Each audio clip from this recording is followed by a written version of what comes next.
Hey everyone, this is Derrick Broze with the Conscious Resistance Network, and welcome to episode 167 of the Conscious Resistance Live, brought to you by Civil.com. All right, guys, we got a full show tonight. We're going to be talking about the National Guard's reaction force. There's been some recent announcement about that and what that means for potential civil unrest or preparation for civil unrest in the United States. We're also going to be talking about how ICE is starting to scan the faces of Americans in the middle of the streets, just walking around in public. Surprise, surprise. Who could have imagined that? We're also going to be talking about a recent study related to the COVID-19 injections. It's about a month old, but I really haven't seen anybody else talk about this. And one of my listeners sent it to me. So thank you, whoever you are. I can't recall, but thank you. And then we're going to have another health story related to the search for what is causing autism and forever chemicals, and how despite what Robert F. Kennedy Jr. and Trump and MAHA movement have, talked about trying to get to the bottom of that, there's actually steps that Trump is taking which are completely detrimental to the truth and the search for what's causing autism. So we'll get into that. And then our final story of the night is going to be a bit of local news for me, where I'm living here in Morelia, Mexico. As you can tell, I'm back in my desk, back in Mexico. And this weekend, during the Day of the Dead celebrations, there was an assassination of a local mayor, not in the city I live in, but nearby. And that caused some response, some protest, and some storming of the governor's palace here in Morelia. So we're going to talk about that and how that relates to the U.S. foreign policy talk about this narco-terrorism, and how the propaganda about the war on terror has really shifted towards propaganda about the war on narco terror and what that means for U.S. foreign policy. So all that and much more tonight here on theconsciousresistance.com. Guys, I want to remind you, my website is theconsciousresistance.com. This is where I've been broadcasting all of my content for over a decade now, 12 years. The Conscious Resistance has been around, this website. And if you want to keep up with everything I do, guys, documentaries, podcasts, interviews, articles, and clips from this show. Every week we release the podcast. So like you see here, the Conscious Resistance Live 166. And throughout the week, we release clips from that show. You can find those clips if you want the shorter versions on our website. You can also find new articles like this one from Don Villa Jr., from Iraq to Venezuela, different invasions using the same playbook. Neil Rademacher has also written some recent articles about what's going on in California. So lots of good stuff. Please do bookmark that and check us out once a week. And as I mentioned, this whole show is brought to you by Civil. And Civil is a podcasting network and streaming platform that I've been working with. You guys have heard me talking about this for the last couple months here. Go to civl.com/TCR. That's TCR for the Conscious Resistance, civl.com. And get signed up, guys. I highly encourage you to sign up over there. $5 a month, $50 a year. You can access so much content. I'll tell you more about it throughout the show.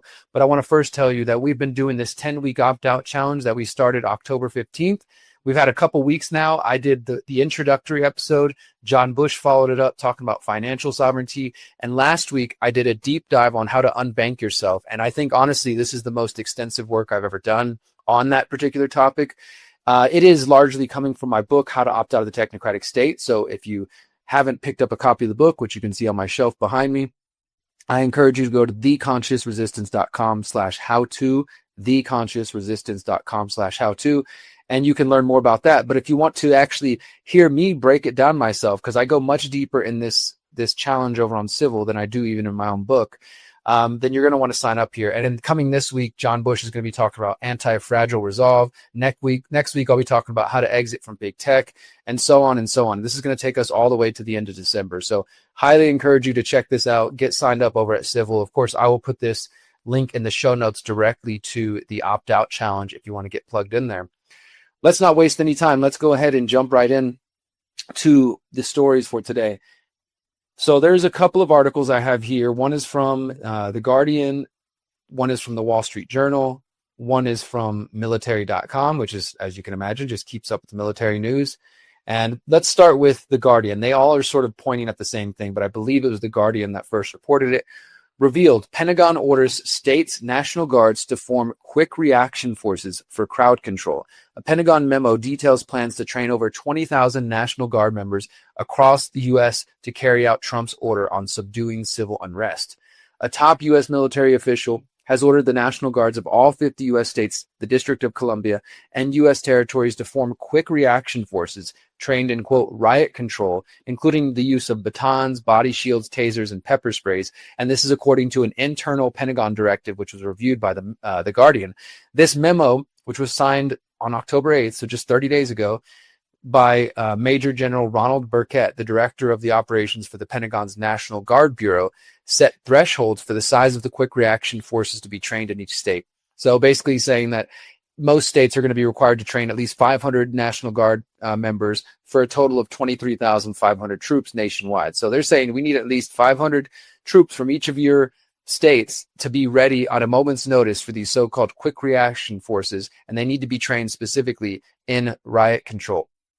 And let me go ahead and open up this link here because they do actually have an image of this memo, which is always great when we can see the sources. So I'm showing it for those who are watching on the screen. National Guard Bureau. Let me go ahead and zoom in a little bit. Memorandum for all states. Yeah, it looks about that's zoomed in as we're going to get. Memorandum for all states, subject National Guard quick reaction forces. And so it goes on. And so this is a real thing. There's the proof right there that this is a real memo. The U.S. government is not denying it. They haven't necessarily, celebrated it, that people know about it, but this is an order going on. And of course, where do they get this authority from? If you actually look into the memo that's listed here, they're referencing White House Executive Order 14339, which is called Additional Measures to Address the Crime Emergency in the District of Columbia. This is a memo, an executive order, that Trump issued on August 25th, 2025, when he was first deploying National Guard over to D.C.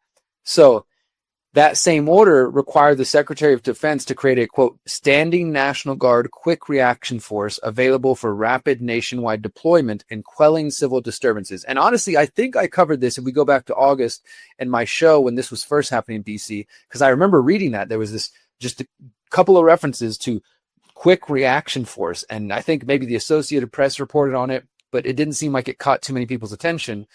Well, now that we're a couple of months after that order, the head of the National Guard, what is his position? The Major General Ronald Burkett, Director of Operations for the National Guard Bureau, he's now drawing up a memo and ordering all the 50 states and U.S. territories to get their National Guard troops to be ready to go.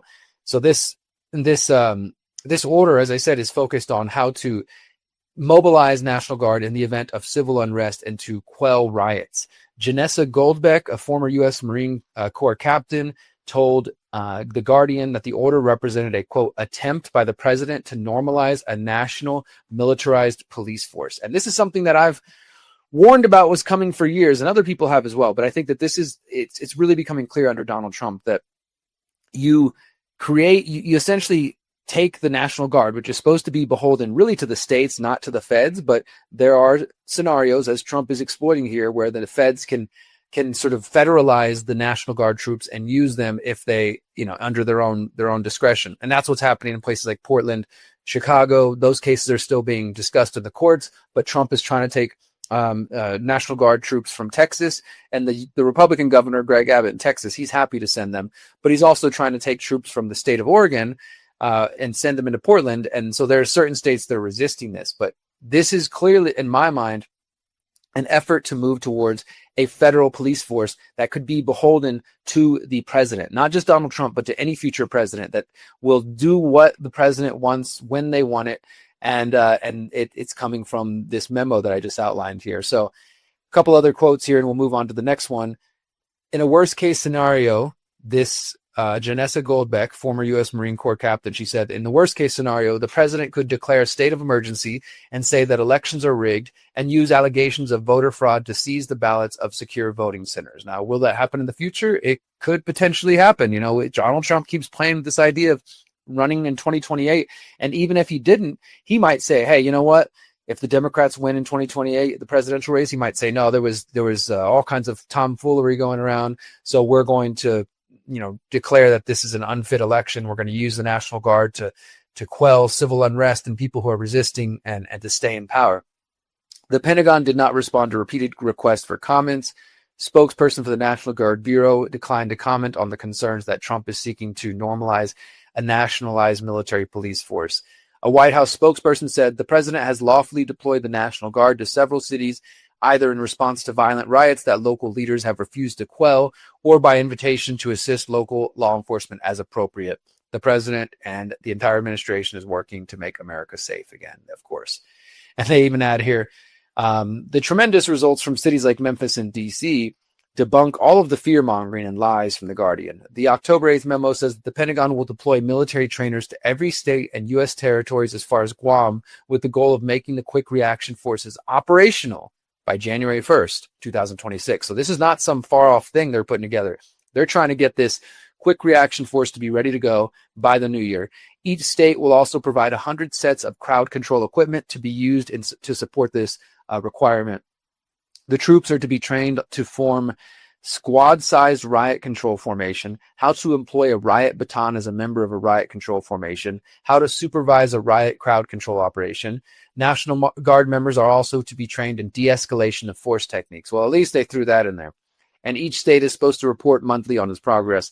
Another Pentagon memo, which was seen by The Guardian, dated September 24th, mandates the creation of a, quote, specialized military police battalion within D.C. National Guard that is dedicated to ensuring safety and public order. This order requires that a 50-person full-time element of this unit be trained and ready for utilization within 90 days and reach full strength by 2027. So it goes on from there. Like I said, this is first reported on The Guardian, and then we got the Wall Street Journal. The Pentagon orders National Guard to establish quick reaction forces for civil unrest and riots, and they're seeing the same things. They're looking at the memos, this internal Defense Department memos, and it's I don't know, guys. This doesn't seem like a good move towards, for me. Like, what are they preparing for? Is it just because they know that the public is increasingly unhappy with what's happening with ICE and that they're starting to resist and push back? Or are they preparing for something else? Are they preparing for Trump to become more aggressive and they need to have riot police under the National Guard ready to go? Now, the Wall Street Journal also reported on another element here. It says, according to Pete Hegseth in a September 24th memo, which ordered the creation of a National Guard response force, said the Department of War will be prepared to immediately provide support to federal, state, and local law enforcement to address threats of civil disturbance and for rapid mobilization as the circumstances require. So, I don't know. This isn't looking good to me.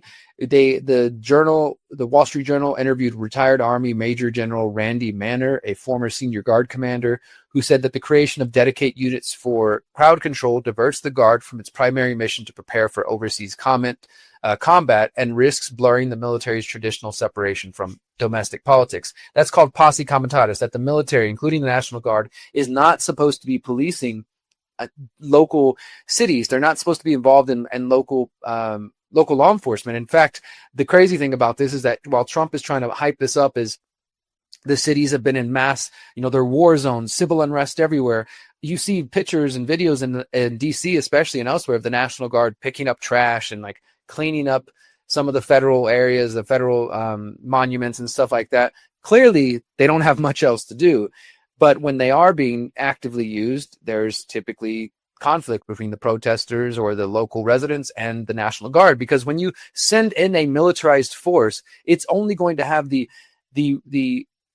reaction and the sort of action of causing people to say, "Whoa, this isn't good." And so, what are they going to do? They're going to go protest. And so, there was for sure in some cities protests and even things you might call riots in certain places, but not the entire city. I've talked about this before. The idea that Portland or Chicago or DC or Memphis are complete war zones in every aspect of the city, every inch of the city is just this chaos and bloodshed everywhere, is just complete garbage. But that's the message they want to send. So then it justifies, or at least the American people don't make a peep when they send in the military, the National Guard. But then that actually causes a reaction in the people. So I would say that the military and Donald Trump are the instigators here. The White House, of course, does not respond to a comment. The Major General Randy Manner, the retired Army Major General, said that, quote, "There is no need for this. No mission requires this. Every American, I don't care what state you're from, should understand this isn't what we signed up for." So, yeah, it's it's growing. And then we have military.com reporting National Guard in each state is ordered to create quick reaction forces. They're just kind of repeating what I've already said here. But the news is getting out. And they also note that here's memos reviewed by the Associated Press give various numbers for each state's forces, often 500 each, totally more than 23,000. So that's what I'm saying. They're preparing for a 23,000 strong National Guard force across the country to be ready for quick reaction forces to be deployed at a moment's notice if the government, if Donald Trump, if they claim that we're facing civil unrest, they will be very quickly deployed. So I don't know, guys. I'm not here to fearmonger and say that there's about to be martial law today, tomorrow, or even January 1st, 2026, when they're saying this thing should be fully implemented. But I am here to say that we're moving in that direction. I definitely think that this is where things are headed. And whether it happens under Donald Trump, because no, you don't have to be obsessed and sort of see Trump as this singular bad, evil figure. He's not a good guy, and he's working with the New World Order, so to speak. But what's more important, as I've tried to really emphasize in the recent weeks and months, is that the baton of tyranny gets passed from one person, from one party to the next. So even if Donald Trump is not the one to implement this, he is helping put these things in place. And then some new some new president could come in, whether Democrat or Republican, or even a third party if that somehow happened, and they could be the ones to use this. And I talked about this recently. I was actually on Kim Iverson's show a couple of last week, and talking about that, how both parties are passing the baton of tyranny back and forth. And Kim she sort of theorized that maybe AOC is going to be the next presidential candidate, or Gavin Newsom for the Democrats. And so that they might be the tyrant that comes in and does it. And then, of course, people will just blame it on the Democrats instead of seeing how Trump is the one who laid the foundation for this. And this is how it happens back and forth. The same way that Trump is bombing random boats in the Caribbean and claiming it's drug cartels. Well, he picked up that same alleged authority from a Democrat, Barack Obama, who was using that to drone bomb people in the Middle East because he said they were terrorists. And so he established that precedent, and now Trump is using it to go after so-called narco-terrorists without providing proof. That's just one example of how the baton of tyranny is passed back and forth between these parties. And I think more and more people need to recognize this, because it's not just that the Democrats are the problem or the Republicans are the problem. It is that both parties are working together to establish this, this tyranny that we know is coming and is really kind of staring us in the face at this point. So I don't know why people have such a hard time seeing what's happening, but let's go ahead and continue, because this is just one part of the story, the quick reaction forces. But what's happening? Because as I mentioned, Trump has already called for deployment in Chicago and Portland. That's already happening. But the Chicago situation has been put on hold for the moment. This is just last week, so there might be some updates. I don't think there has been, but this is an ongoing developing situation. Supreme Court questions National Guard deployment in Chicago. The justices probed Trump's authority to send National Guard troops to Illinois after a law professor submitted a friend of the court brief casting doubt on the government's arguments. The Supreme Court on last Wednesday asked Donald Trump to answer questions about whether the federal government met the requirements necessary to deploy the National Guard to Chicago. According to the White House, the National Guard troops need to be deployed because federal officials have been unable to execute immigration law with, quote, regular forces, invoking a rarely used statute known as Title 10. And the Supreme Court justices want to know whether regular forces refers to the U.S. military, not federal officials, as Trump suggests. So this gets a little bit in the weeds, but basically Trump and his DOJ is trying to argue that they're not able to actually do what they need to do because they're not getting support from the local government and the local police, and because people are protesting. And Chicago is definitely one of the places where people seem to be most organized and pushing back and trying to block ICE, or at least make the public aware and shout at them and just make it clear they're not welcome. And again, you don't have to like that as a conservative, as a Republican, or somebody who supports immigration policy. But the fact is, a lot of people don't like it. Last week, Martin Letterman, a law professor at Georgetown University, suggested that Trump hadn't met Title X's qualifications. Letterman said that the government clearly defined regular forces, and that's the key term, regular forces. What does that mean? Within Trump's emergency application as civilian federal law enforcement agencies like ICE and the Federal Protection Service. So this lawyer, Letterman, says it is highly uncommon, however, to refer to such civilian officials and employees as any kinds of forces at all, they are certainly not regular forces to which Title 10 refers. The regular forces to which the statute refers are instead the standing military forces of the armed services within the DoD. Now, so he's basically saying the regular forces that Title 10 refers to is the military. Now, I don't know if that kind of seems like a slippery slope and a potentially dangerous argument. Don't give the Trump administration any ideas in saying, hey, you guys are using this wrong. Regular forces doesn't refer to ICE, it refers to the military. Letterman explains that, though, he says that he's not suggesting that Trump can deploy the military to execute federal laws in Illinois. He's just saying that they're not, meeting the qualifications of Title 10. And in September, the Department of Homeland Security announced Operation Midway Blitz, which is an effort to ramp up immigration arrests in and around Chicago. And as I've said, the immigration facility in Broadview, which is a suburb outside of Chicago, is basically the focus of the protest, just like there's an ICE center in Portland that is the focus of the protest. This is why I'm saying when they say it's a war zone and that there's protests everywhere, there's violence everywhere, it's just garbage. There's only isolated areas where people are protesting the facilities and their actions. Viral videos have shown officers pointing guns at protesters and deploying smoke grenades and tear gas. One video last month captured an officer throwing a Democratic congressional candidate to the ground. So this is ongoing right now. The governor of Illinois is trying to stop this. This is J.B. Pritzker, and Pritzker is not a good guy. I've written about him in relation to his family, the Pritzker family, very wealthy, very connected, and I think it's his sister who is trans or his brother who is trans, and they are definitely involved in funding a lot of the gender identity propaganda that I've covered in my other many documentaries and reports. So there's some battles going on there, but at the moment, the Supreme Court is trying to decide whether or not what Trump is doing is even legal. What is at stake here is whether or not what Trump is calling an act of rebellion is actually an act of rebellion. So here we go. It says, the White House continues to insist that National Guard troops are necessary to quell protests because the administration says it amounts to a, quote, rebellion. And Trump said that he wouldn't turn a blind eye to lawlessness. The facts haven't changed, however. One of the White House spokesman said, amidst ongoing violent riots and lawlessness, local leaders like Pritzker, who's the governor of Illinois, have refused to step in and to quell. President Trump has exercised his lawful authority. So it goes on from there. The federal government in Illinois must submit a response to the justices by November 10th. So this is actively being discussed right now as I'm reporting this.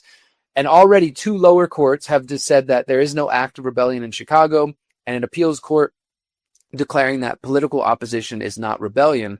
A 7th Circuit panel also unanimously rejected claims that protest activity in Illinois hampered federal officers from executing immigration laws.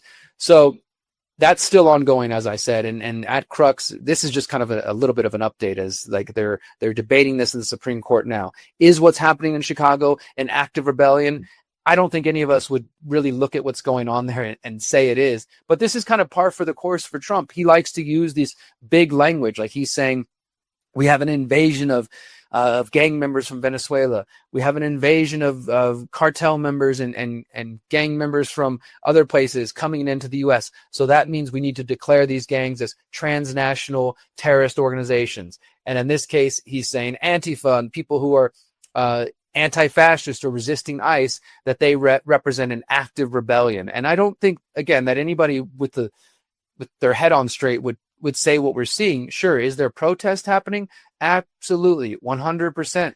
It is happening, but that doesn't mean that they're an active rebellion. I think that's the big thing, is like Trump likes to take this whole idea of people resisting his administration and his policies and make it seem like we're about to be in civil war. And then unfortunately, Conservative Inc., the mainstream alternative media on the right, loves to play it up because they get clicks and views out there to tell scared conservatives that Antifa is about to riot in the streets. And I mean, how many times have they, let me just digress and go on a little rant for a minute here. How many times have you heard in the last couple months, whether it was the 2 No Kings protests in June and here in October, that this weekend there's going to be riots everywhere? There's going to be civil unrest.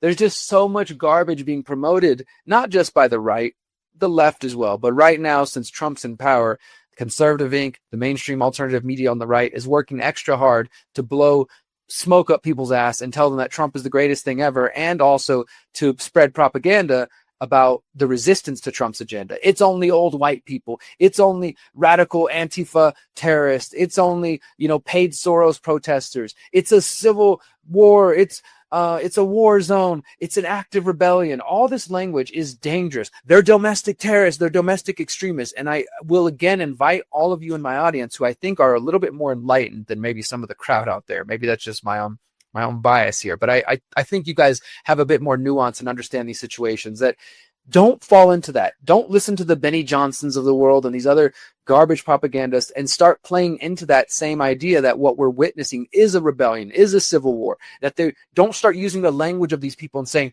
they're domestic extremists, they're domestic terrorists, because you're only playing into their agenda. And I promise you, my friends, it's not going to be good for liberty in the long term.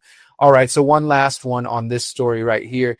Let's talk about this just as a little addendum here. I found this one reported by CBS News a few weeks ago. Actually just last week, October 28th. 2 Illinois National Guard members say they won't obey Trump's orders to deploy in Chicago. So we're starting to see a little bit of resistance here to Trump's agenda. And I think it's a good thing. I know some people will say that you signed up to obey the commands of the commander in chief. So if you don't do it, then there's something wrong with you. You're the problem, etc. But I think this is good. Not only these people may face retaliation for speaking out. You have 2 Illinois National Guard members told CBS News they will refuse to obey federal orders to deploy in Chicago, a rare act of open defiance from within the military's ranks. Staff Sergeant Demi Palisek, a Latina guardswoman and state legislative candidate from Illinois, says, quote, "It's disheartening to be forced to go against your community members and your neighbors. It's not what I signed up to do. It feels illegal," is her statements here. So let me zoom in a little bit. Then we got another one, Captain Dylan Blaha, who is also running for Congress. Now, I do think that's interesting. They're both National Guard members who are also running for office. So this could just be a political stunt for them to try to build up their accolades and their credentials with the left wing and say, look, see, we stood up to Trump. We are openly saying we're not going to deploy. Now elect us to office. So you could be cynical about it, but at the very least, it's a good sign if you're starting to see National Guard members and hopefully in the future military members saying, we're not going to deploy. We're not going to turn against Americans. And so Dylan Blaha, who again is running for Congress, he said, "I signed up to defend the American people and to protect the Constitution. When we have somebody in power who's actively dismantling our rights, free speech, due process, freedom of the press, it's really hard to be a soldier right now. Refusing a lawful federal order to while serving in the National Guard can sometimes result in a court-martial, imprisonment, or a felony-level discharge, depending on who issued the order, whether the soldier is under state or federal control, and the nature of the disobedience. When contacted by CBS News, the Defense Department declined to comment."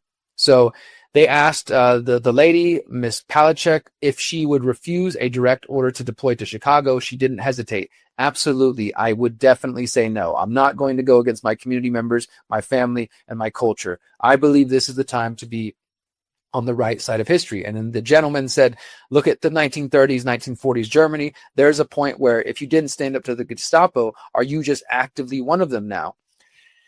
And so that just kind of gives a little bit more of context. While the courts are fighting this, there's at least 2 National Guard members speaking up. The woman, Palachuk, says they're definitely being used as pawns, talking about other National Guard members. And the other gentleman, he agreed. He says, "Most Guard units are, quote, trained to fight and win our nation's wars. We're not trained to assist ICE and help them just be violent in our communities." He called it shameful. So, yeah, there's at least a couple of National Guard members out there who are saying, I'm not going to deploy on my own people. I'm not going to deploy on Americans. I'm not going to go to American cities and police them. And I think we need to encourage that. I really hope they don't face a court-martial. They don't face felony charges. Would I be surprised? Absolutely not. I would almost expect it, but I really hope they don't. I think that we need to support people like this who are willing to speak up, because guys, if we don't support them, well, then it's not very likely that there will be others to speak up after them.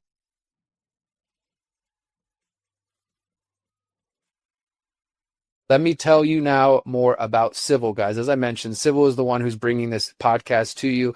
They're supporting me financially, emotionally, morally. They're behind me, guys. They're backing me. And if you want to support my work, the Conscious Resistance, one of the many ways to do it is to go to civil.com/TCR. It'll take you to this page you're seeing on the website right on the screen right now. And you get access to the 10-week opt-out challenge that I was sharing with you guys earlier. You get access to my new documentary film, Liberation 2030, which we're going to play a short clip of in just a few minutes. You get access to so many different kinds of content that I'm doing here. And I think that this is really just a great platform, a great company to support. They've got all kinds of great documentaries. They've got podcasts. They've got event feeds from other events they've gone to, Freedom Fest, from the volunteerist conference that I was in Sedona last year. So much great content. Really, really encourage you guys to do that. I'll just say it again. You get access to Liberation 2030 before anybody else. You get access to the 10-week challenge. Later this month, it is coming, the conclusion to my documentary series, The Pyramid of Power, after 5 years, and members of Civil are going to be the first to see it before it goes live in December for the public. So if you want to see the conclusion and see what my final thoughts are on who I think is running the world or attempting to run the world, then you're going to want to go to civil.com/TCR and sign up there. Remember, you can sign up for just $5 a month. You can also do the $50 a year annual subscription, which is what I encourage you guys to do. And you can use the code TCR20 to get a 20% discount off the annual subscription, and you get access to everything that I'm doing. We're not just doing this 10-week challenge and the release of Liberation 2030 and the release of the Pyramid of Power. Going into 2026, we're already talking about creating new documentaries together, and those will be exclusively on Civil. So if you sign up now, you're going to get a lot of new content from me in the coming months. I encourage you guys to do that. One more time, civil.com/TCR. All right, let's continue our conversation about ICE. Just a couple of stories here that I think are important.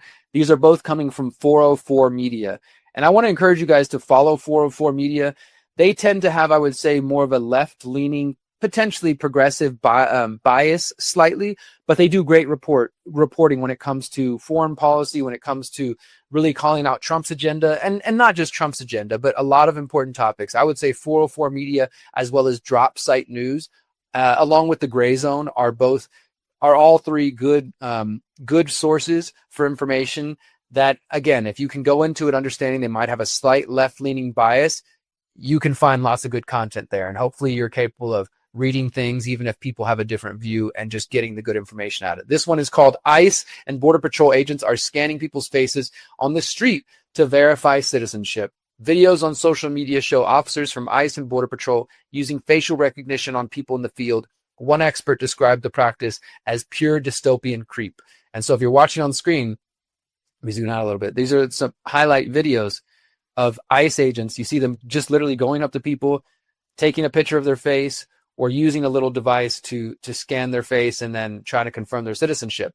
Now, some of you might say, this is great. They're using technological tools to, make their job easier and to confirm people's identities. And that's a good thing. Don't we want more efficiency in government?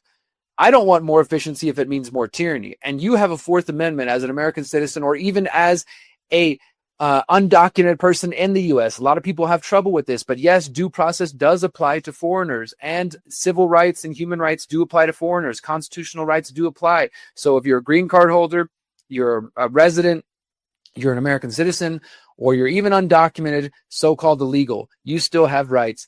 But it's very difficult to argue and defend your rights when the rest of the country is basically saying you don't have any. So let's just read a little bit of this. You don't got no ID? A Border Patrol agent in baseball cap, sunglasses, and a net gaiter asks a kid on a bike. The officer and 3 others had just stopped the 2 young men on their bikes during the day, and what a video documenting the incident says is Chicago.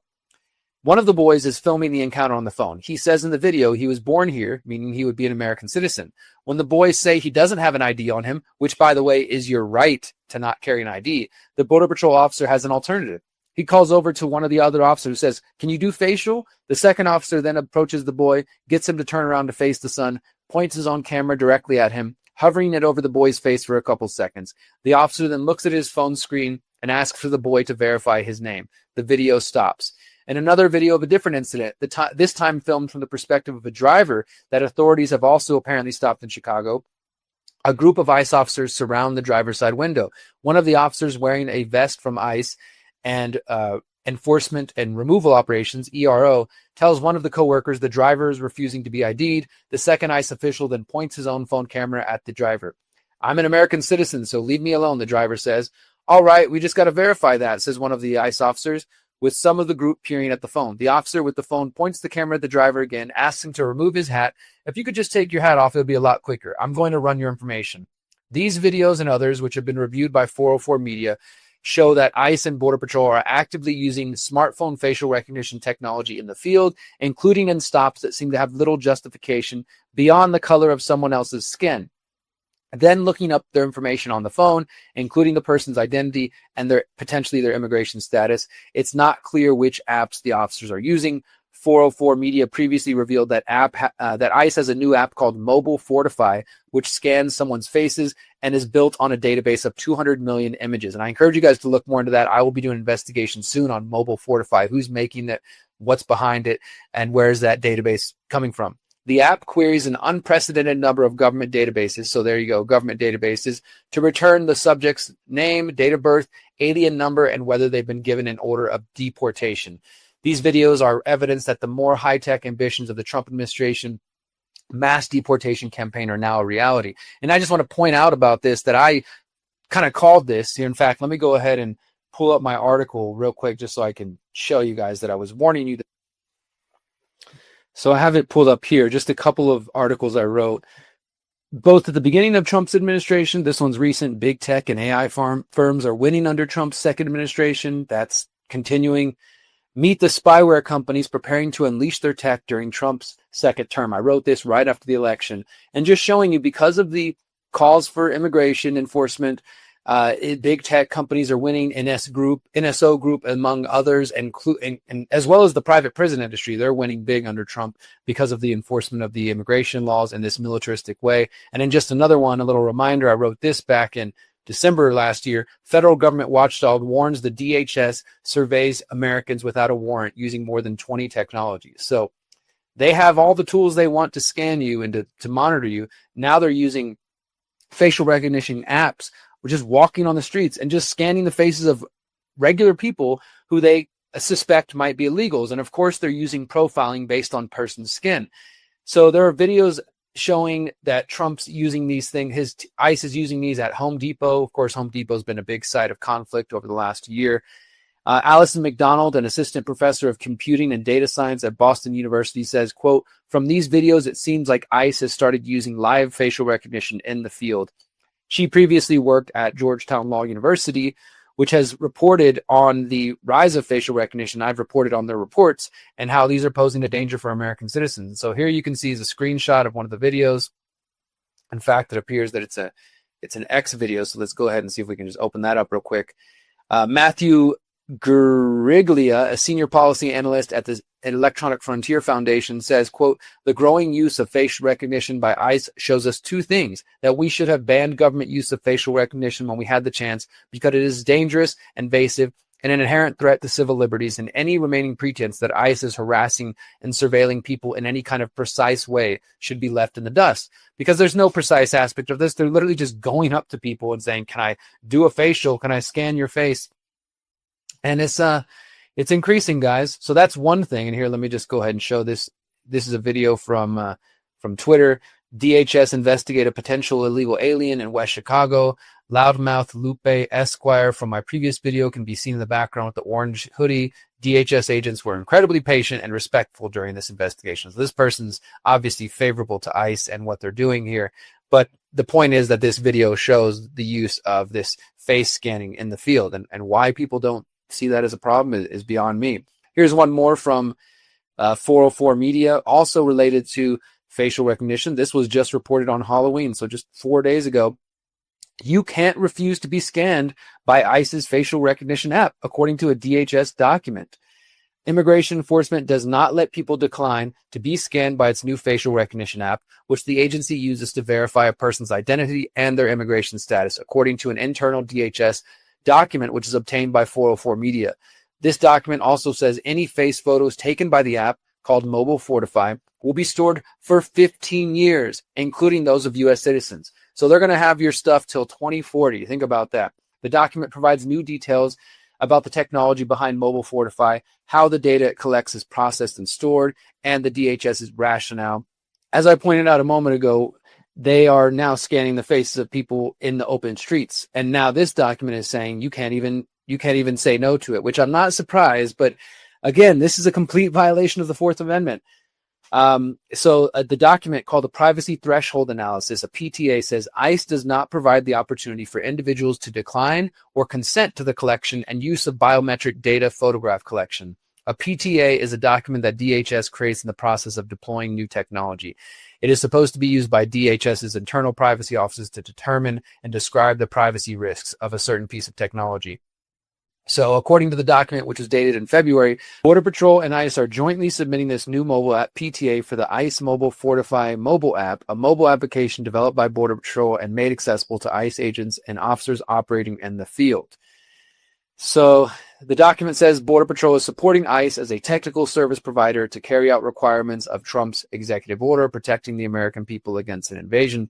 After an ICE agent takes a photo of the subject using their work-issued Android or iPhone, the tool then queries a wide range of Border Patrol and other databases, including Border Patrol's travel verification service. For that system, Border Patrol takes photos of people's faces when they enter the U.S. So this is why they want to scan everybody's faces as they enter the U.S. And as I reported last week, the biometric entry-exit system is rolling out in the U.S. They're now requiring foreigners to have their faces scanned. Yes, I know some of you will say that's been happening for years, but you might not have known it, but it was optional. It is no longer becoming optional. And as of December 26, 2025, they're saying it will be mandatory all across the United States by air, by land, and by sea. That was Trump's plan. And they're starting with foreigners right now. But anybody who thinks this isn't going to be expanded to Americans, you haven't been paying attention at all. And just another little bit of a development here, guys. So ICE is walking around scanning the faces of people in the streets. And according to their documentation, you don't have the right to say no to it. You will be scanned whether you like it or not. That's just how things are going to be here in the United States of tyranny. I mean, I don't know. I don't know what else to say, guys, other than just emphasizing what I keep emphasizing, that those who are blindly supporting Trump's agenda, this immigration agenda, are really welcoming in the police state. And the police state can roll in any number of ways. This is important for people to understand. The police state can roll in under the guise of fighting a pandemic, like we saw during COVID 1984. The police state can roll in under the guise of the war on terror, as we saw post 9/11. And now we're seeing the police state roll out under the guise of fighting illegal immigration, fighting against drug cartels, fighting narco-terrorism. They're still accelerating the same agendas that so many of you were resisting and fighting when it was happening under COVID tyranny, or fighting and resisting when it was happening after 9/11. But now the agenda and the reason for doing this has changed. But the agenda is still the same. Now it's just about immigration and it's about narco-terrorists and stuff like that.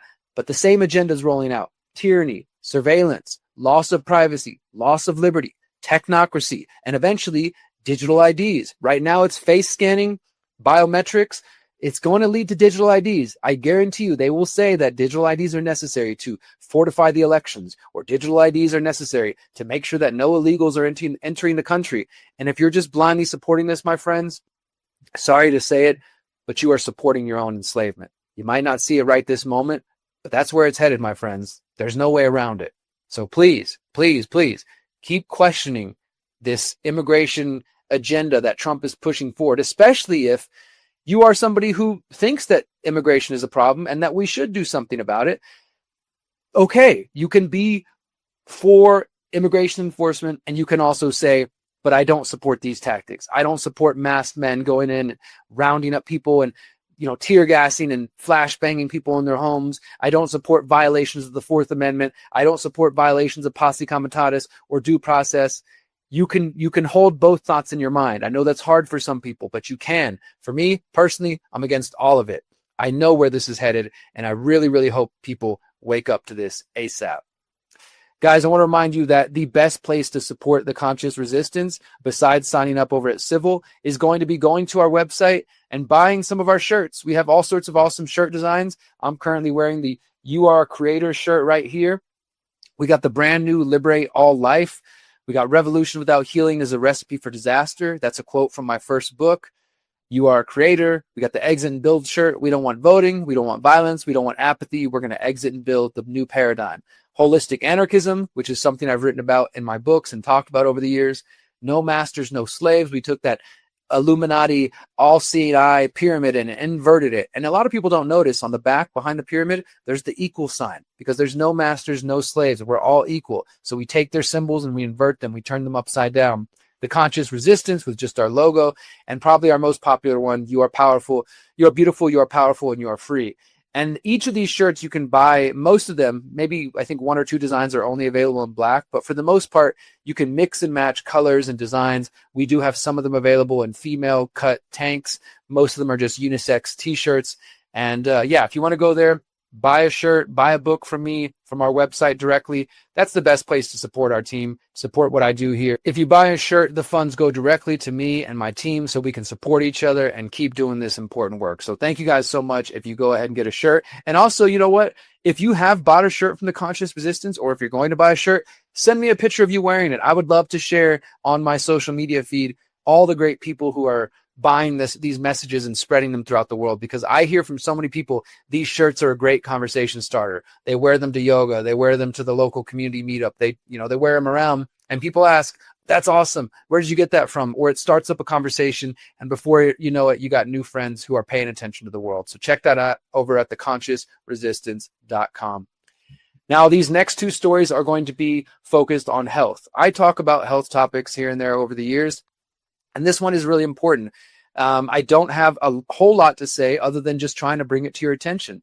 This is a study which was published in, it's called Biomarker Research, Biomed Central. This link will be in the show notes, of course. And I believe it is an open access journal, which means in the eyes of some people, there's less peer reviewing in the process. Not to say that the peer review process is perfect anyways. We all know that the peer reviewed process is very flawed. There's a lot of studies that get published, even in quote unquote peer reviewed journals, which are not very sound and, could have corporate influence. Nevertheless, I think this one deserves your time and attention. It's called 1-Year Risk of Cancers Associated with COVID-19 Vaccination, a large population-based cohort study in South Korea. The oncogenic, excuse me if I'm pronouncing that wrong, oncogenic potential of SARS-CoV-2 has been hypothetically proposed, but real-world data on COVID-19 infection and vaccination are insufficient. Therefore, this large-scale population-based retrospective study in Seoul, South Korea, aimed to estimate the cumulative incidences and subsequent risk of overall cancers 1 year after COVID vaccination. Data from 8.4 million people, so this is quite a database here, between 2021 and 2023 were obtained from the Korean National Health Insurance Database. Participants were categorized into 2 groups based on their COVID-19 vaccine status. The risks for overall cancer were assessed using multivariable Cox proportional hazard models, and data were expressed as hazard ratios and 95% confidence intervals. The hazard ratios of thyroid, gastric, colorectal, lung, breast, and prostate cancers significantly increased at 1 year post-vaccination. In terms of vaccine type, cDNA vaccines were associated with the increased risks of thyroid, gastric, colorectal, lung, and prostate cancers. mRNA vaccines were linked to the increased risk of thyroid, colorectal, lung, and breast cancers, and heterologous vaccination was related to the increased risk of thyroid and breast cancers.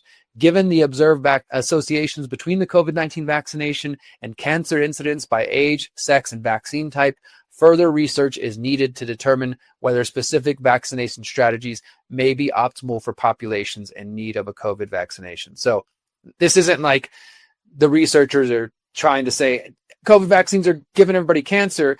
They're a bit more conservative and measured in their analysis, as scientists tend to be. But they're definitely saying that there is an increased risk of all these types of cancers with every type of COVID vaccine that they studied. So this is what they wrote here to the editor. Since the COVID-19 outbreak in December 2019, it has become a global concern because of the lack of preventive and treatment options. It is caused by severe acute respiratory syndrome, coronavirus, SARS-CoV-2, which, that's a whole other debate, which is linked to high morbidity and mortality among the elderly. With the rapid development of COVID-19 vaccines, the fatal complications caused by COVID-19 have been alleviated. I don't think that's true. However, several other issues, including adverse events related to vaccines, have emerged. So they're still taking kind of a mainstream viewpoint, saying the COVID vaccine stopped the alleged pandemic, but they're still acknowledging that there have been an increase of cancers and problems. So here's one little point I'll highlight. Our data showed associations between COVID-19 vaccination and an increased risk of 6 gastric, colorectal, lung, breast, and prostate. In terms of vaccine type, they're just kind of repeating what they said a moment ago. The cDNA vaccines were associated with increased risks of thyroid, gastric, colorectal, lung, and prostate. mRNA were linked to the increase of thyroid, colorectal, lung, and breast cancer, and so on. Meanwhile, vaccinated males were more vulnerable to gastric and lung cancers, whereas vaccinated females were more susceptible to thyroid and colorectal cancers. In terms of age stratification, the relatively younger population, under 65, was more vulnerable to thyroid and breast cancer. By comparison, the older population, 75 and older, were more susceptible to prostate cancer. Booster doses substantially affected the risk of 3 cancer types in the vaccinated population: gastric and pancreatic cancers. Our findings highlighted various cancer risks associated with different COVID-19 vaccine types. Now, I know for many of my audience, you guys are like, dude, we already know this. We've been talking about this for a while. Other researchers have pointed this out. I get that, and I'm with you on that. I also think every bit of evidence we get to point in this direction, we need to highlight and we need to promote. And you need to share this study with your friends and family members who still think we're crazy for asking questions about the COVID shots and the dangers posed by them. In fact, this live stream is on YouTube, right? And it's going to be airing on YouTube. And it's potential that I might get deleted off YouTube again, or that this video will get taken down, or I'll get a strike on my channel, which is kind of crazy because it's a study. YouTube censors AI. I'm reading a study. This is not me making things up. And it's also, we're several years after the fact. And by this point, even the most resistant mainstream, proponent of the COVID vaccines, except for maybe Dr. Peter Hotez, is willing to admit that there have been adverse reactions. Now, they might downplay it and say, okay, well, that's in 1% of the population. That's this and that, whatever. But I don't think anybody at this point can really deny that the COVID shots have caused adverse reactions. And this study from, what was it, like several million people in Korea, in South Korea. Let me go ahead and make sure I don't get misquoted and get taken down. 8.4 million individuals between 2021 and 2023 from their national health database. And they're showing significant increases in all types of cancers based on all the different vaccine types. But again, they're saying further studies are warranted to elucidate potential causal relationships, including the underlying molecular mechanisms related to COVID-19 vaccine-induced hyperinflammation. And the concept of a booster dose involves re-exposure to the immunizing antigen to enhance immunity. The protective effect of the COVID-19 vaccination diminishes over time. As such, further boosters are needed to restore immunity. Given the decreasing severity of COVID, current concerns regarding the COVID vaccine primarily revolve around adverse events with the booster shots. Considering that significantly higher risk of gastric cancer in vaccinated individuals than in unvaccinated individuals, clinicians should prioritize monitoring the risk of gastric cancer in relation to COVID-19 booster doses. In conclusion, COVID-19 vaccination should be associated with an increased risk of 6 specific cancer types. Again, they repeat the cancer types. Notably, this COVID-19 vaccination cancer risk was likely more elevated among the 65 years and up individuals, except in individuals with prostate cancer. Given the observed associations between the COVID shots and cancer incidence by age, sex, and vaccine type, further research is needed to determine what the heck to do about this. Well, I think it's clear. Stop recommending the COVID shots to people. Stop giving it to people. And in fact, maybe tell people that these cancer risks are so high and so prevalent in the population, because the vast majority of people are still being told by the CDC, even under Donald Trump. I mean, Trump had his health checkup like a month ago, and they said he's, fit as a mule. He's the healthiest 80-year-old ever to live, etc. Oh, by the way, he got his flu and COVID shot at the same time. So, if that's true, and it's not just Trump shilling for the shots because he can't let it go, then Trump could be at risk of cancer. I know Biden got cancer, right? That's what we were told late in his administration. Was it from the COVID shots? I also know For example, the mayor of Houston that I ran against and confronted several times, he died of cancer. This guy was out there promoting the COVID shots. I have friends, close friends, and others who got the shots, and at least one of them I know did die of cancer in the last year, and now they leave behind a family. So this is very real, my friends. Please do share this study. You will find it in the show notes at theconsciousresistance.com. All right, now we're going to move on to another health story. This one is important because I've been saving this one for a while and waiting for the right time, and I think it's time to talk about it. So under Donald Trump and Robert F. Kennedy Jr., we've seen the promotion and the growth of this Make America Healthy movement. And it's all about trying to remove toxins from our foods, get people exercising, all kinds of things that I think everybody listening to this would support and be grateful, if they were actually happening. Unfortunately, when you get down to really looking at what Trump is doing and what RFK is doing, for every positive they may be doing, there's lots of negative happening. So, for example, in the last month or two, Americans have been told it's not the vaccines that have anything to do with autism, it's Tylenol. Now, Tylenol, acetaminophen, the ingredient that's the active ingredient in Tylenol, it can cause harm to your liver. If you take high doses, I say this is somebody who tried to overdose using Tylenol 20-something years ago, and it can do a lot of damage to your liver. It can become fatal. But they're claiming it's related to autism. Okay, I'm not going to speak to that specifically. I haven't looked into their references. I know they did reference one or two studies. Most of the mainstream just kind of laughed and said, aha, Trump and RFK are pointing at Tylenol. What a bunch of idiots. And then it seems like some of the health freedom movement was like, oh my God, okay, why are they not talking about vaccines? This seems like a cop-out. Well, here's another reason we should be concerned about this. If RFK is genuinely trying to find the causes of autism, I've got a bunch of links here showing that what Trump is actually doing and what RFK is doing is not helping. Because if it's not just the vaccines, and let's say it's Tylenol, I think it's more than likely the rise of autism is related to a number of environmental factors, which could include things like vaccines and autism and Tylenol, but it probably could include the things that are being sprayed in the sky above us and getting into the soil. It could include pesticides, and it also could include forever chemicals. And so this is from ProPublica from back in August. RFK Jr. vowed to find the environmental causes of autism. Then he shut down research trying to do just that. And so here's just the highlights. Again, all these links I'm about to go over will be in the show notes at theconsciousresistance.com. Slashed autism funding. RFK Jr. promised to identify the causes of autism, but has eliminated parts of his agency actively investigating them and has cut millions in funding for autism research. Silent on rollbacks.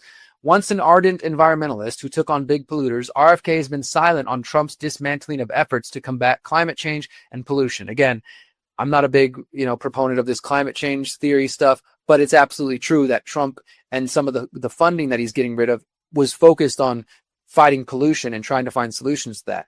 Now, personally, I'm not a big, believer that government should be taking taxpayer dollars and using it for all kinds of projects. But nevertheless, they are taking money from projects that are specifically focused on pollution, which has been linked to autism.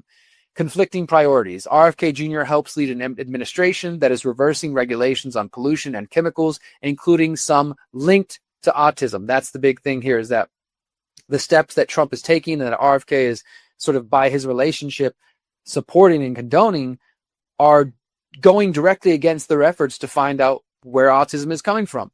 Erin McCanley's was listening to the radio one morning in April when she heard RFK promising to find the cause of autism by September. The Secretary of Health and Human Services said he believed an environmental toxin was responsible for the dramatic increase in the condition and vowed to gather the most credible scientists from all over the world to solve the mystery.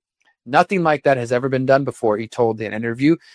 McCanley's was stunned. This is a researcher. Again, she's a researcher with the government. She said, the work has been done. That's exactly what I've been doing, she said to her husband, Fred.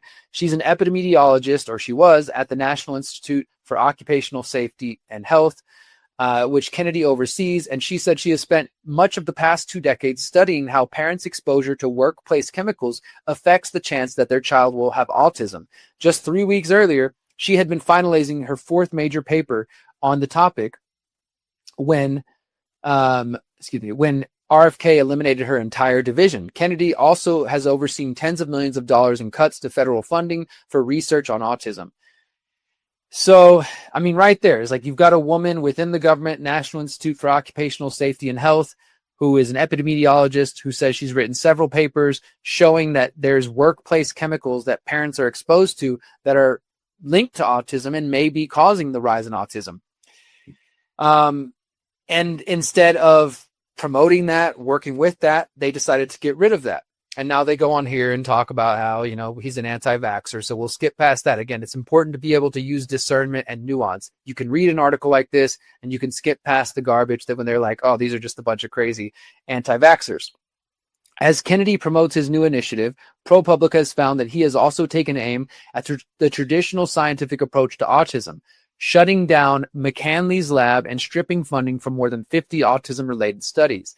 Meanwhile, he has stood by as the Trump administration encourages the departure of hundreds of federal employees with experience studying the harm caused by environmental threats and rolling back protections from pollution and chemicals, including some linked to autism. Kennedy and the HHS did not respond to questions for this article. Genetic factors account for a significant portion of autism cases, according to this researcher, and research like hers and other government-funded scientists have conducted over the past 2 decades has established that environmental factors have a role too and can combine with genetics. And if you understand epigenetics, that your DNA and your genetics can change. They're not static based on your emotional state, trauma, as well as environmental factors. So it can be a combination of things. It can be genetic, which is the sort of nature argument, versus environmental factors, but maybe the two can combine together and that your genes and your DNA can change and maybe make your children more predisposed to things like autism because of things you've been exposed to in the environment. Multiple factors can even converge within the same individual. Some of those environmental risks could be reduced by the very measures that the Trump administration is rolling back. Kennedy would have been well positioned to advocate for researchers looking into environmental causes of autism while he's on Trump's cabinet. Unfortunately, that's not what he's doing. So this is a pretty long article. We're just going to read a little bit more here. And this epidemiologist that they're interviewing, she says, I don't think he's aware of my work or most of the literature that's been published on what the causes of autism are. She says that she's been studying how a toxic chemical called beryllium causes chronic lung inflammation in workers when she began to seriously think about autism. This was in 2005. She starts researching, getting into autism. And then she starts working with other researchers. They start comparing data sets, information that they gathered from 2 large group of parents, those who had children with autism and those whose kids developed neurotypically, which means they didn't have autism. Comparing the group's chemical exposures before their children were born could help illuminate the causes of the condition. Another epidemiologist at the University of California, Davies, says that they were a pioneer searching for the causes of autism. And in that 2009, she published a much cited paper highlighting a 7-fold increase in diagnosis in California. So what could that be? Well, it could be related to these chemicals that people are being exposed to at work. And it says these researchers found that the autism risk is increased. It has to do with parental age at the time of birth, a mother's fever during pregnancy, and more traditional environmental considerations such as chemical exposures. So this just goes into the story of this researcher and how the 2 researchers started partnering together. They published a study in 2012 using the data to see if parents of children with autism were more likely to have been exposed to chemicals already thought to be affecting the developing brain. The work was technical and time-consuming, but the analysis showed a clear relationship. Mothers and fathers of children with autism were more likely than parents of unaffected children to have been exposed to solvents such as lacquer, varnish, and xylene on the job. These solvents evaporate quickly and can be easily inhaled or absorbed through the skin. Chemical plant workers, painters, electricians, plumbers, construction workers, cleaners, and medical personnel are among those who may be exposed to these solvents. Now, they had a small sample size, just 174 families, but the results found that there were possible links between autism and exposure to metals and certain solvents during early childhood and pregnancy, including one solvent called methylene chloride. They also tracked with studies linking chemicals to miscarriage, reproductive problems, birth defects, and other developmental problems besides autism. So the point in this article is that they've done a study in 2019. They did another study in 2012, then 2019 with more than 950 families. That 2019 study showed that women exposed to solvents during pregnancy and the 3 months leading up to it were 1.5 times more likely to have a child with autism than women who were not exposed to it. Then they published another study in 2023, which took the link between solvent exposure and autism as a starting point. They looked at blood samples to check out the genetic makeup of the parents of the children with autism. And they found that when they were exposed to solvents on the job, people with specific variants of 31 genes had an especially elevated risk of having a child with autism. Their genetic makeup appeared to increase the risk solvents by themselves posed. Some of those 31 genes help cells connect with another. Others play a role in helping cells migrate to different areas so they can grow into the various parts of the brain. So the point is that these researchers are saying like, hey, RFK, we've already done a lot of this homework. We've already shown how these different forever chemicals, including BPA, air pollution, pesticides, diesel exhaust, etc., and in those solvents that they just mentioned, can lead to autism and other defects. But the Trump administration is either not paying attention to these studies, or they're firing the people who are doing the studies, like this woman here. Here's another one. Trump 1.0 funded her PFAS study. Trump 2.0 revoked it, and PFAS is the forever chemicals. A research project on forever chemicals was abruptly canceled by the EPA in April. The agency still wanted the report, though. When EPA awarded researchers $1.6 million grant in 2020 to study forever chemicals in rural communities, the agency described the work as a top priority. But 3 months ago, the research team was abruptly ordered to stop their project.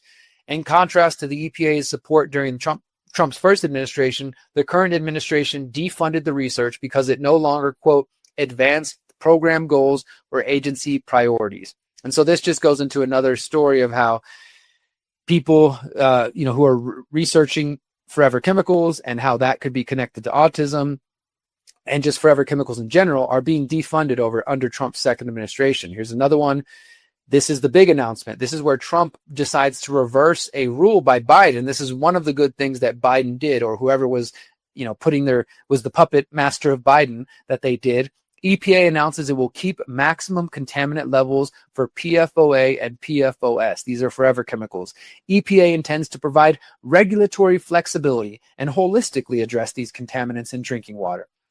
EPA Administrator Lee Zeldin said he will keep the current national drinking water regulations for perfluor. So I can't even pronounce it. We'll just call it PFOA and PFOS, which set nationwide limits for these forever chemicals in drinking water. The agency is committed to addressing PFAS in drinking water while following the law and ensuring that regulatory compliance is achievable for drinking water systems. So what this doesn't say, because this is the official EPA announcement, is that the Biden administration had set new limits for this forever chemicals, and then the Trump administration said, no, never mind, we're not going to do that. We're going to keep the same, we're going to keep the maximum contaminant levels, where the Biden administration was trying to lower the allowable amounts in the water. Here's another one from ProPublica. Trump's first EPA promised to crack down on forever chemicals. His second EPA is pulling it back. EPA Administrator Lee Zeldin claims to prioritize combating long-lasting chemicals called PFAS. Despite this, the agency has delayed enforcement of standards and terminated over $15 million in funding for forever chemicals. This is back in July.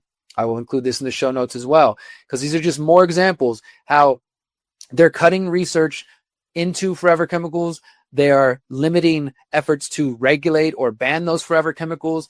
They're limiting research that's actually looking at the causes of autism, all the while pointing the finger at freaking Tylenol. Now, here's just to kind of give a little bit of the various opinions out there.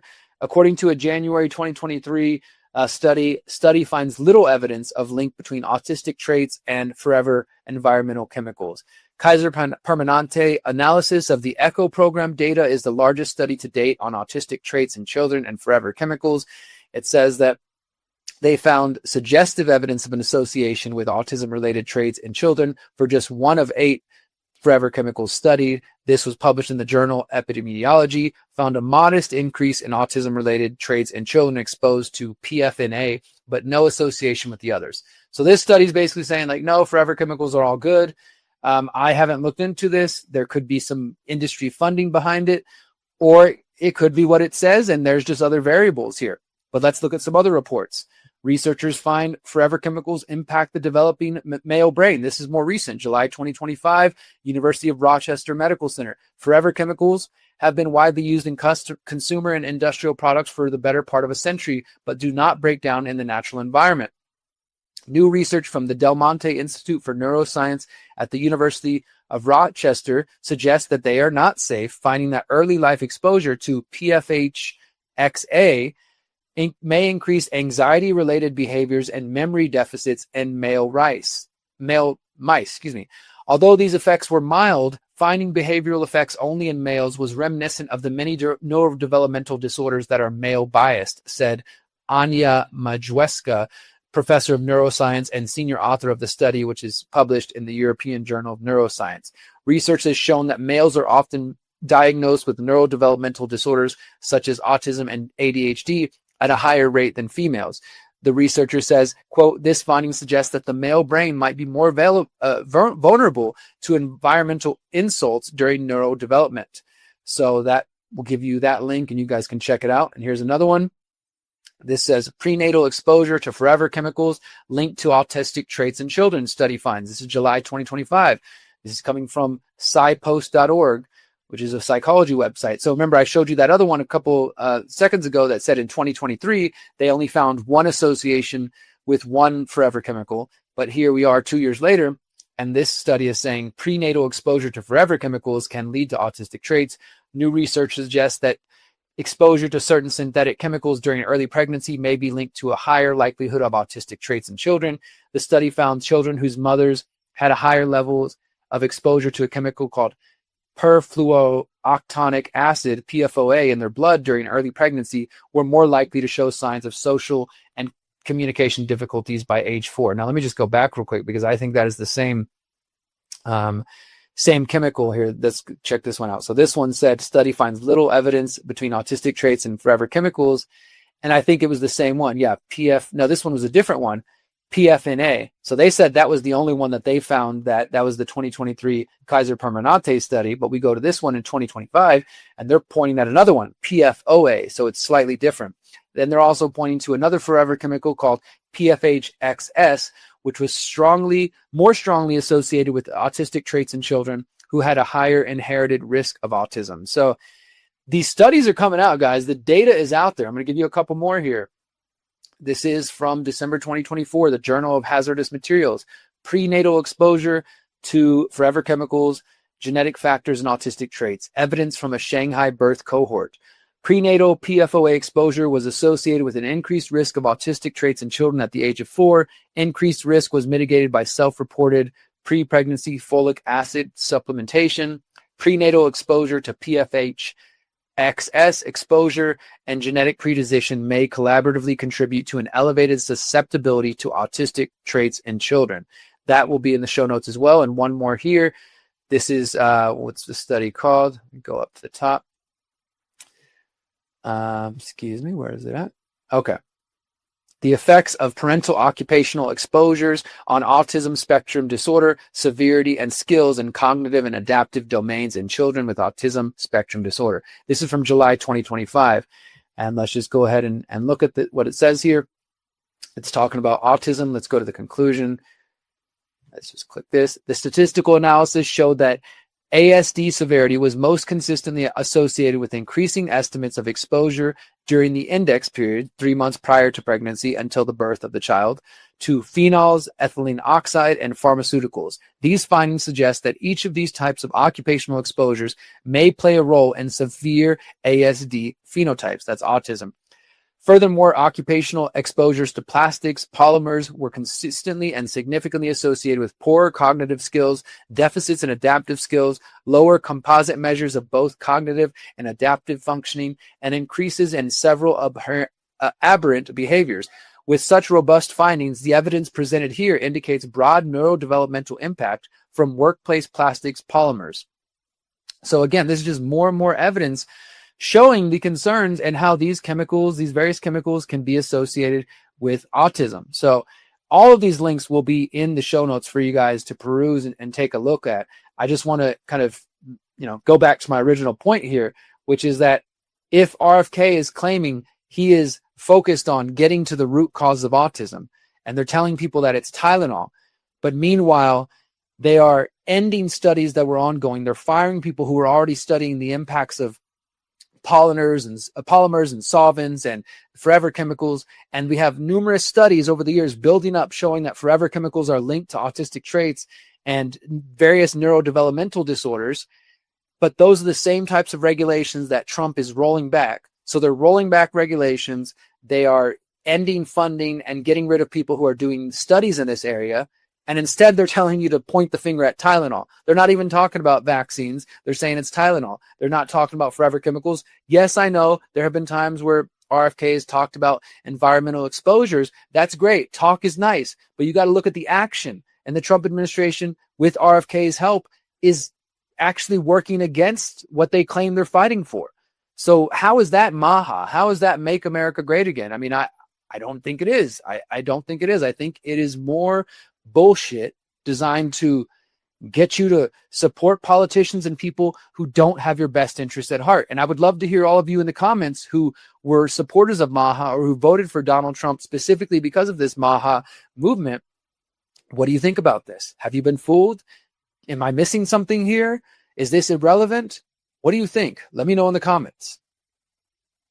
All right, before we get to our last story about this situation in Mexico, I want to tell you more about my documentary, Liberation 2030. And in fact, instead of me telling you about it, why don't I just show you the quick trailer real quick?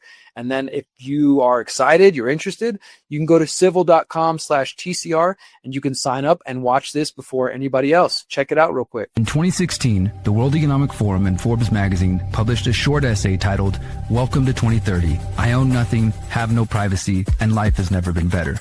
Written by Ida Auken, Denmark's former Minister for the Environment, the essay imagines what life might be like in 2030. The year 2030 was chosen because of its importance to the achievement of the United Nations Sustainable Development Goals and the Agenda 2030. The SDGs are a collection of 17 interlinked objectives adopted by the UN in 2015 with the ostensible goal of ending poverty, protecting the planet, and spreading peace and prosperity to all people by 2030. Now is a historical moment, a time, not only to fight severe virus, but to shape the system. And while millions of people have woken up to this agenda, the vast majority are still spending their time being reactive and allowing these technocrats to manipulate their emotions and actions, and thus their lives. What if, instead of exclusively being reactionary, we put all of our energy into creating our own visions for 2030?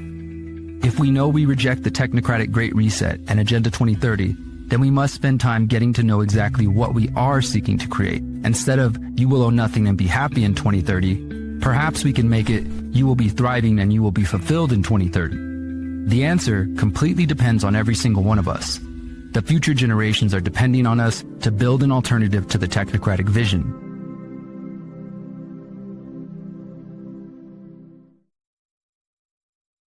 All right, I hope that got you guys excited because I'm excited to share this with everybody.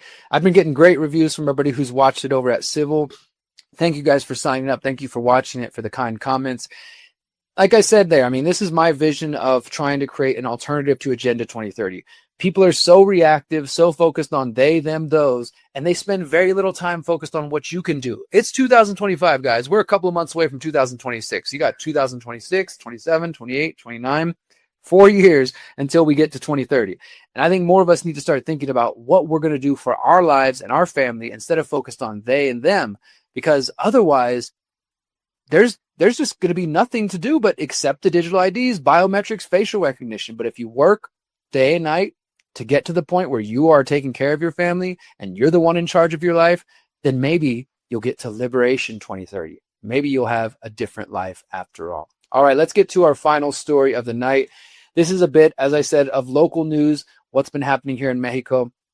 I've been trying to share more and more of what's going on where I live, and I'm going to continue to do that. So this weekend, Day of the Dead, Saturday, there was a killing of a local mayor here in Michoacan.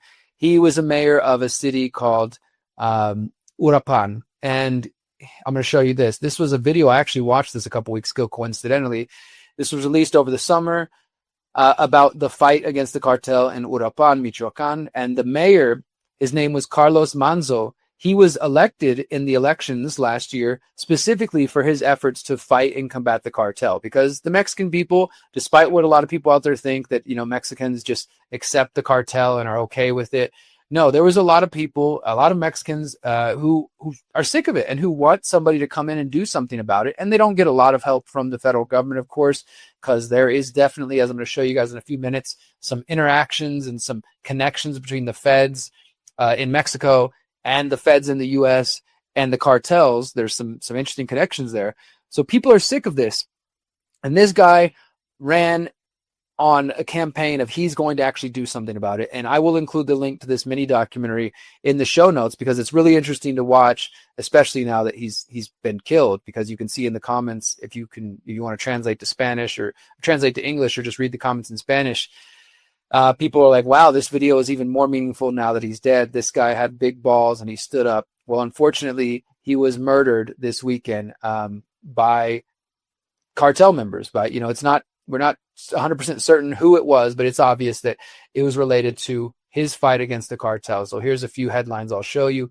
Mayor's murder. Well, let me get to the first story. Michoacan, riots grow in Morelia after the death of Carlos Manzo. So this was interesting. First, this is the initial thing. First, he's murdered on Saturday. And then on Sunday, there were protests in Morelia because Morelia, which is where I live, is the capital of Michoacan. So they're a couple hours away in Uruapan. He's murdered. There's a big protest movement that takes place, and most of it was peaceful. It was just people protesting the streets, frustrated, especially because there is a large belief that the governor of Michoacan, the state we live in, is very connected to the cartels. And so you can see here, for those watching, here's the public funeral, people carrying his caskets through the streets. After the assassination, his full name was Carlos Alberto Manzo Rodriguez. He won won the mayorship of Uruapan as an independent candidate. That's another thing, is he was an independent candidate, not with any of the parties. And he'd been calling out President Claudia Sheinbaum to fight against the organized crime. And I know there's a lot of people who have conspiracies about Claudia Sheinbaum, especially because she is of Jewish ancestry in a vast majority Catholic country, and there is a small population of very wealthy Jews in Mexico City. She is sort of part of that community, but she doesn't seem to be an outspoken Zionist, at least. But there is definitely suspicion that her and her party, the Morena party, are connected deeply to the cartels. So this guy, Carlos Manzo, is fighting the cartels in his town. He's speaking out against the president of the country, and then he gets killed. And he is killed on Saturday in the main square of town and in Uruapan. And Uruapan has about 350,000 people there. He died from his wounds at the local hospital. So people were obviously pissed off. And on Sunday, a large group of protesters marched through the historic capital. And again, this is literally... Pause that real quick.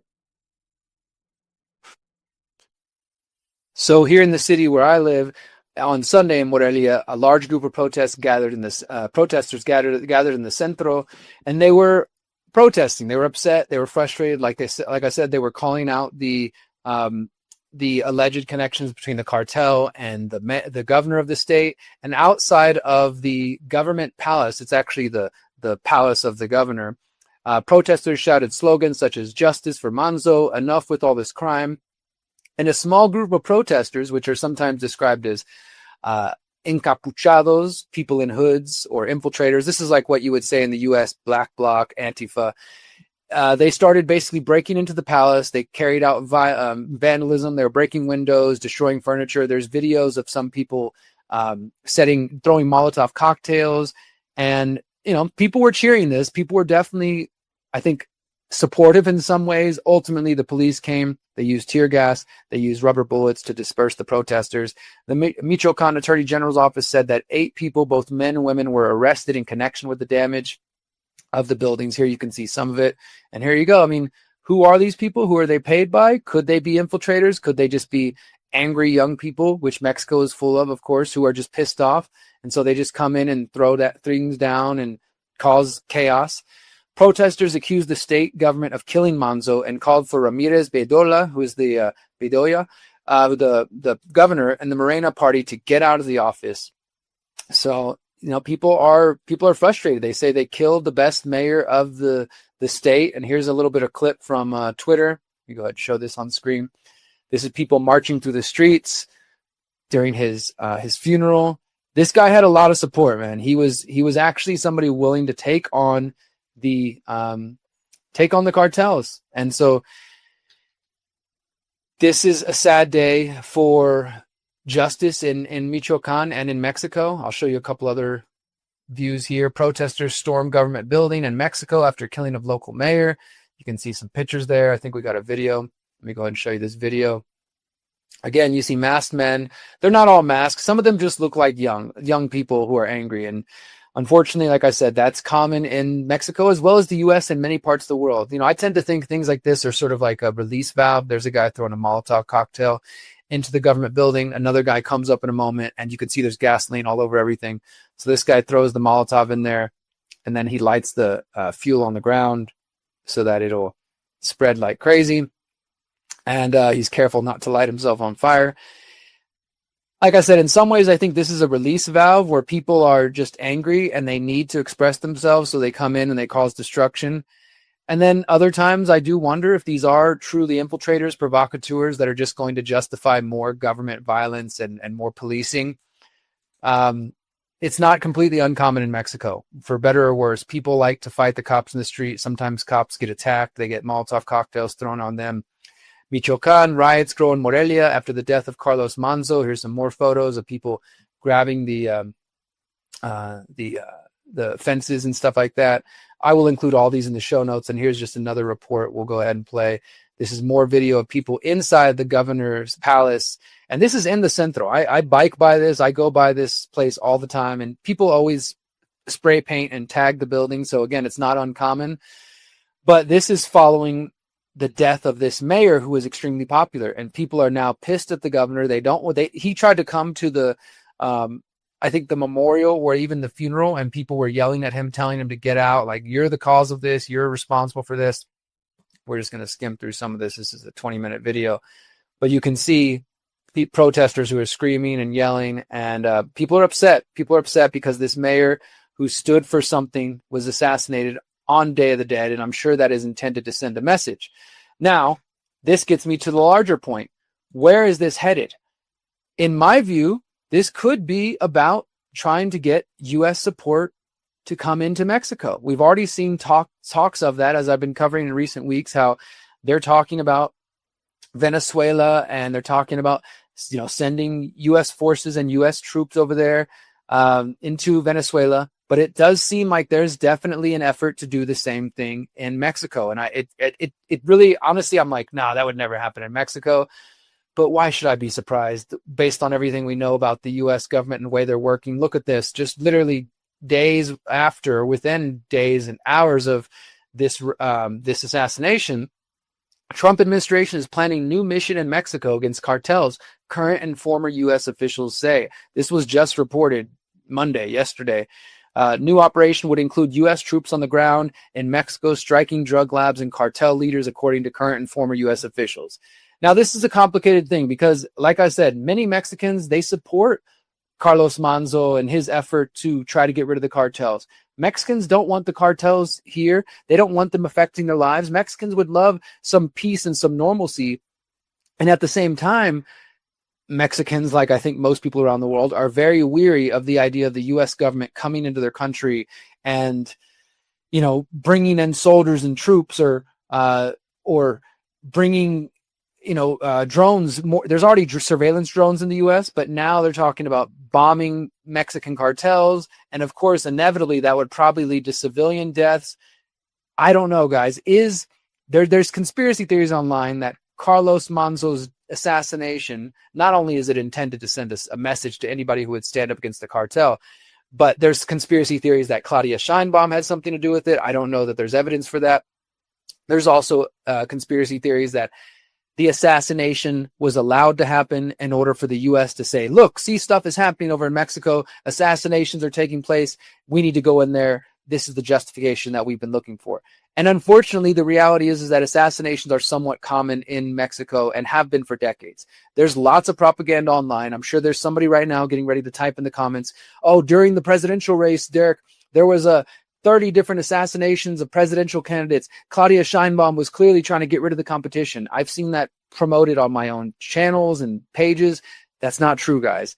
The assassinations that took place during the Mexican elections last year were in the mayoral races, much like this guy, Carlos Manzo. There were candidates who were speaking against cartels, or at least saying that they would do something about the cartels, and they were assassinated. There's no evidence that has anything to do with Claudia Sheinbaum, and that wasn't in the presidential race. I just get so sick of bad information out there in general, but especially about Mexico, because people just repeat garbage that they hear online. But the point is there an effort for the U.S. intelligence, U.S. military to try to come into Mexico and to use some of these incidents as justification for getting here? The other big question is the CIA involved in funding the cartels? I'm going to put 2 links in the show notes. This is from Cynthia Chung from 2024, the CIA's complicity and the Mexican drug cartels, including military training at Fort Bragg, and how a Green Beret co-founded a major bank caught in drug money laundering. This is from a book, Operation Gladio, The Unholy Alliance Between the Vatican, the CIA, and Mafia. I encourage you guys to read that. That will be in the show notes. Here's another one from the Gray Zone back in 2021. The U.S. Special Forces trained Mexican drug cartels linked to decapitation, torture, and rape. That's referencing the Jalisco New Generation Cartel, which is a heavily militarized cartel that has been growing in Mexico the last couple of years. And there's definitely some links between there. You can see in some of the images how much like military gear they have. They didn't just get that from nowhere, and they didn't steal it from the Mexican military. Somebody's been training these people. Somebody's been giving them the tools they need to do their job. And it does appear that there is some former U.S. military officials, and I say former in air quotes, who have been offering training, Green Berets, Special Forces, etc. So I believe that, and as many people believe, that the cartels and the threat of cartels is kind of like the fear and the threat of terrorists in the United States. It's another way to keep the population in line. Cartels are going to come get you. We have to pass new laws, like we have to pass biometric laws, and we have to do all this other kind of stuff. We have to increase military power and police spending and power in order to keep you safe from the cartels. That's what I believe that this is mostly about, is that they use the cartels as a way to get the policies and the things that they want passed. That doesn't mean that the cartels aren't real, that cartel violence isn't real. It is real. It does happen. But what people don't understand is that the vast majority of Mexicans live their lives without ever being impacted by it. I live here in Morelia, right where these protests were taking place, and I don't ever see violence in the streets. I don't ever see decapitations. I don't ever see, just criminal activity, other than just the general criminal activity that happens anywhere, like people breaking into a car or stuff like that. So it is not everywhere, but it is real. And I think that is the intelligence agencies and the U.S. military, which allow the cartels to thrive because they benefit from them in some way, and maybe even they want them there. But now it seems under the Trump administration, they're using these justifications to talk about coming into Mexico and finally doing something about those cartels. But nevertheless, as I said, this kind of all kicked off this weekend because there was a assassination of a mayor a couple of hours away from where I live, who was trying to do some good work and was publicly speaking out and chastising and condemning the cartel, and was using his resources in his local city to actually go after criminal activity. And now he's dead. He's been assassinated. So we'll see what happens, but I definitely hope we don't see Americans supporting calls to invade or bomb Mexico, because that is not a step in the right direction, guys. And I hope that you guys will resist it and push back as much as possible.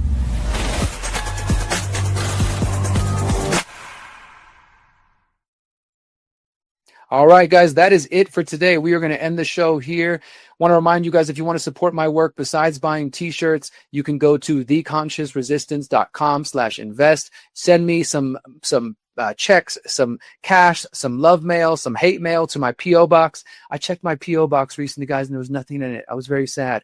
Go to theconsciousresistance.com/invest to see the address for my P.O. box. You can sign up to support on a monthly basis on Buy Me a Coffee, Substack. You can support via crypto. All those details will be found at theconsciousresistance.com. And of course, you can always go over to civil.com/TCR and support there as well, guys, because we got a lot of good things coming on the Civil platform.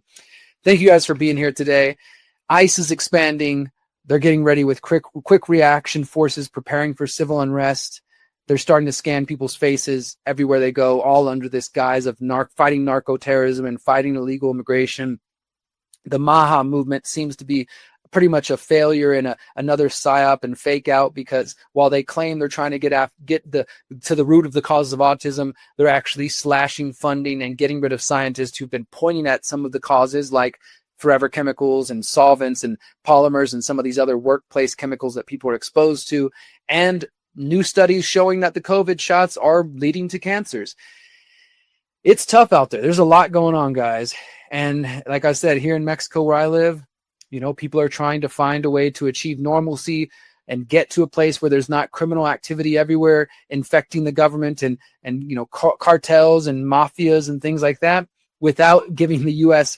permission to come invade the country and without losing rights. This is the eternal battle between security and freedom. How do we maintain our freedom, our privacy, our liberty without giving up our freedoms in the process? I don't have the perfect answers for the Mexican people or the American people or for people around the world, but I know we need to be discerning. We need to be skeptical. We need to communicate with human respect in the ways that we interact with each other, so we don't fall into this divide and conquer trap, so we can use our critical thinking to find the real solutions. Don't buy into their fear porn. Don't buy into their division porn. Don't buy into the clickbait, the rage bait. Stop listening to the mainstream alternative media that's trying to divide you and turn you against each other. Stop listening to people who just constantly tell you how screwed the world is, because yes, there's a lot of crazy things going on, but we are still the solution. We still have the power and the potential to change the world, my friends. So find the people in your local area. Go to freedomcells.org, find local people, get connected, start building outside of the system, start focusing on your exit and build goals,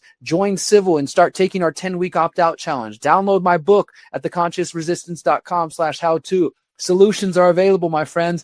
You just got to unplug, stop paying attention to the Great Reset and Agenda 2030, and plug into Liberation 2030 and the People's Reset.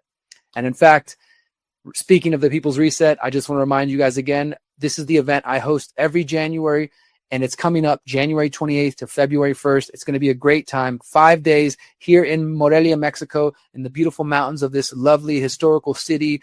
And come here, get connected with 500 people from more than a dozen countries for 5 days to talk about solutions. Tickets are available right now at thepeoplesreset.org. If you can't come in person, you can watch for free online. Watch the days about mental, physical, spiritual health, permaculture and food independence, building parallel systems, unplugging from big tech, building free and conscious communities.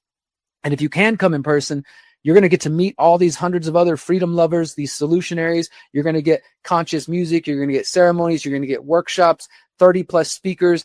It's going to be a great time. Again, the tickets are available at thepeoplesreset.org. And one of the conscious artists that we are featuring is a woman by the name of Nattali Rize, who does great, great work. And Nattali will be performing along with Dub FX, myself, and many of other great conscious performers. So today's show, we're going to end with a song from Nattali Rize. This is called One People. This is a few years old. It's her most popular song by far. And I can't wait to hear it from her in person, because she's going to be doing a really cool unplugged acoustic set for her. So thank you guys for being here with me. Please do share this show. Guys, I'm shadow banned everywhere, in case you haven't noticed. I've been doing this work for almost 16 years now, and I'm shadow banned on YouTube, on Twitter, on Facebook. I don't have nearly the reach that I should, even with the numbers that they claim I have. I need your help to get past the shadow banners and past the algorithmic cage that I'm in, to reach new people. So please go to theconsciousresistance.com, share the link to this show, share the link to our clips, share my interviews, share my documentaries, and keep spreading the word, guys. Enjoy this song from Nattali Rize. And until next time, my friends, remember, you are powerful, you are beautiful, and you are free. Peace.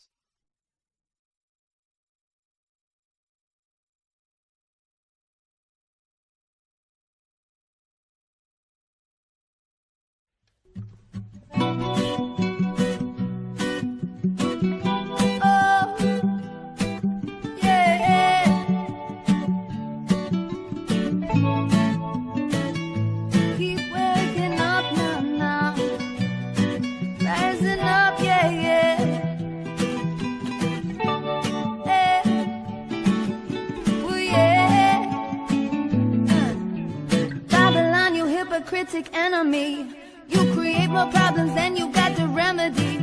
You're misleading and deceive my people endlessly. And then you wonder why me never want you next to me. Your civilians are like slaves, like in servitude. And the only way you keep them is to keep them from the truth.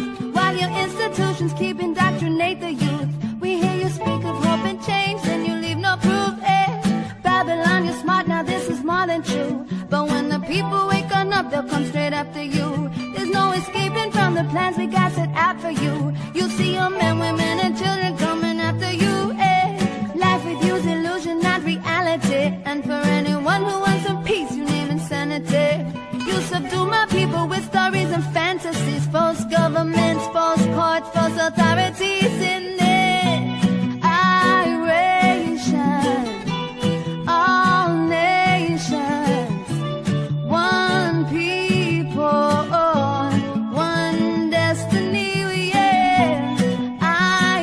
Iration, all nations, one people, one destiny. Babylon, you are a sickness to society. There is no other that could claim more notoriety. With all your chemical concoctions of variety, what you really seek is for my people to go quietly. But what they're really getting ill from is your mind control. It has diminished our intelligence and numbed our souls. Manipulation of the masses is your only goal. You may have succeeded, but the difference is now we know. So what you gonna do without our energy? Cause now we're using it to make a brand new energy. Yeah, we infuse our meditation, our philosophies, learning to transcend beyond the realms of this reality, yeah. So Babylon, it's over now, it's time you go.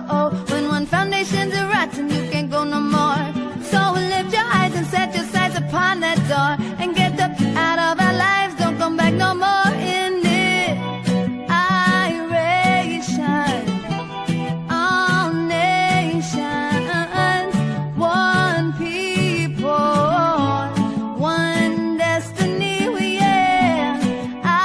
Iration, all nations, one people, one destiny, yeah.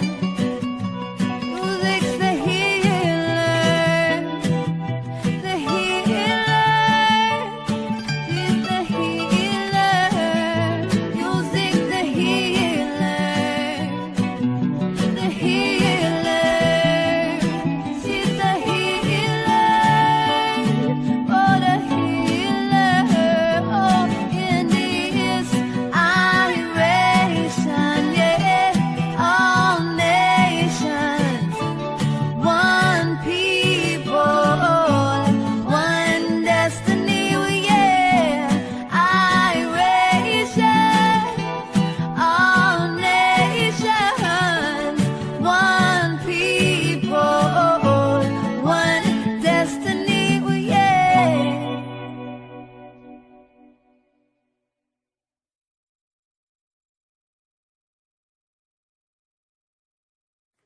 Since 2012, the Conscious Resistance Network has been an independent media organization focused on empowering individuals through education, philosophy, health, and community organizing.